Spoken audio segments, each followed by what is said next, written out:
Mother of God.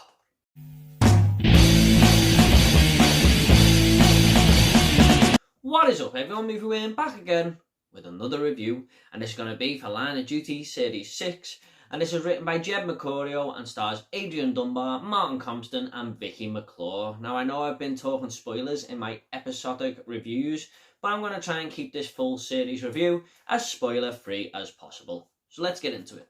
So after having the rough edges of a global pandemic thrown at the crew, fans waiting in anticipation to see who this H character is going to be revealed as, Line of Duty was finally back on our TV screens, and what a roller coaster ride it was. Now this series tells the story of Joe Davidson, an officer who seems to have a few skeletons in the closet and one too many locks on her front door.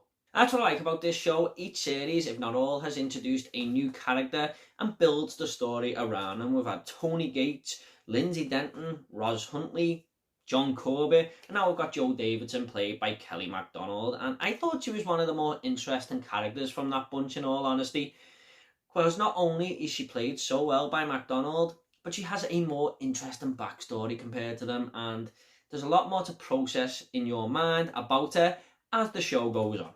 And she isn't the only new character here. Chris Lomax and Chloe Bishop were welcome additions, I thought, even though personality wise they are opposite ends of the spectrum. But Ryan Pilkington was a major player here, played by Gregory Piper. Now of course this guy has been in the show before, obviously series 1 where he was playing this little brat, but this is the biggest role he has ever had to play in the series, and if you like, he is the main villain of the show. I mean, I know we're trying to find out who this H character is, but this guy is a real menace. I mean, he is just interfering in everything. He has this very innocent look on his face that just makes it work so well, because these other officers are never going to suspect this guy in a million years. He's just this young kid who's come through the ranks, and he's doing this all internal affairs type deal, because really he's working with the OCG, of course. But it just works so well, and I thought Piper got him down to a T, and especially when he gives that look, you're only going to see evil behind those eyes. Now this show has always mainly centred around our fabulous trio, Fleming, Arnott and Hastings, and yeah, they're just back to their best again. I mean, these are really beloved characters in British TV now, and Hastings just sort of steals the show, and he does it again here. I mean, these interrogation scenes with this guy are just fabulous to watch. I mean, the amount of times these one-liners and quotes just had me laughing my arse off. Dunbar is great once again, and what a hero Ted Hastings is. However, where Line of Duty shines more than anywhere is the writing, and it always has been the heart of the show, really. This is the first time I ever done episodic reviews on any TV show before, and every single week I was kind of nervous to give my views on it, because my mind was just changing who this H character was going to be. I thought I had it nailed one week, and the week after it had totally changed. And that is not a pen in Jed Mercurio's hand, it's a wand, because he waves it round like a master and crafts this together just so well. Every single character, I believe, in this series was guessed underneath to be H. That's how good of a writer he is. And that's why I think fans of this show just love it so much. It gives the audience interaction. It makes them feel like they're a pivotal part of uncovering this mystery. And that is just credit to Jed's writing once again. It's a very popular show here in Britain, and I'm not surprised that that finale hit over 12 million viewers. It was only a few weeks ago I was getting my hair cut, actually, and me and my barber were trying to uncover the mystery. Because everyone just loves it so much, and it's no surprise.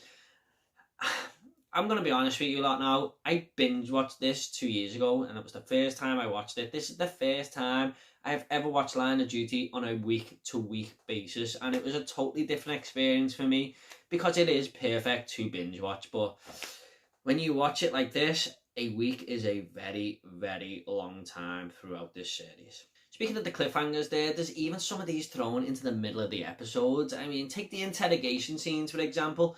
Certain characters are interviewed and you just feel like they're going to blurt out some names of corrupt officers or this H character.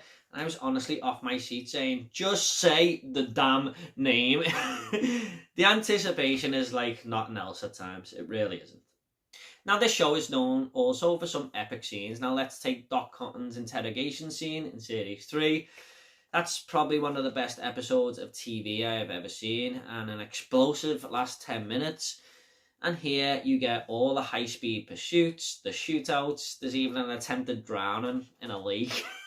So if that's what you like Line of Duty for, I don't think that's going to disappoint you in this aspect of this series.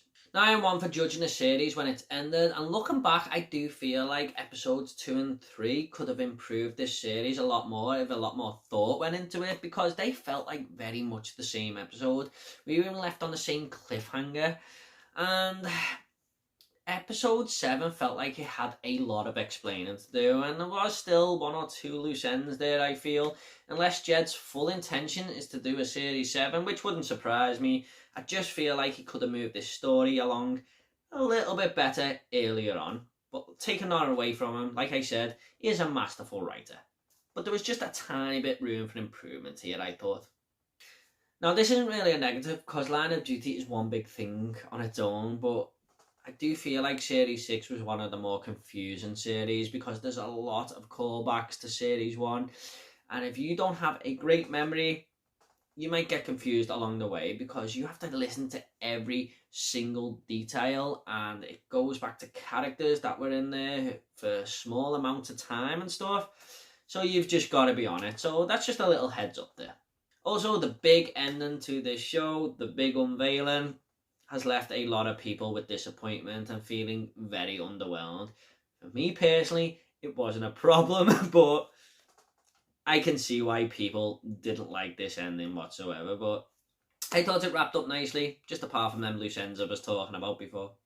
Now, where this series ranks amongst the others, I would throw it somewhere in the middle. I mean, I have enjoyed every single season of Line of Duty, so to be put in the middle is some pretty good praise, I feel. Not the best, but still damn good. Look, if you've never watched Line of Duty and you like a good, tense drama, look no further. Line of Duty is in my top 10 TV shows of all time, for sure. I'm just going to go ahead and rate this now. I'm going to give Line of Duty Series 6 an 8 out of 10. Nice one, Jed. Another great season. Will there be a 7th? Who knows?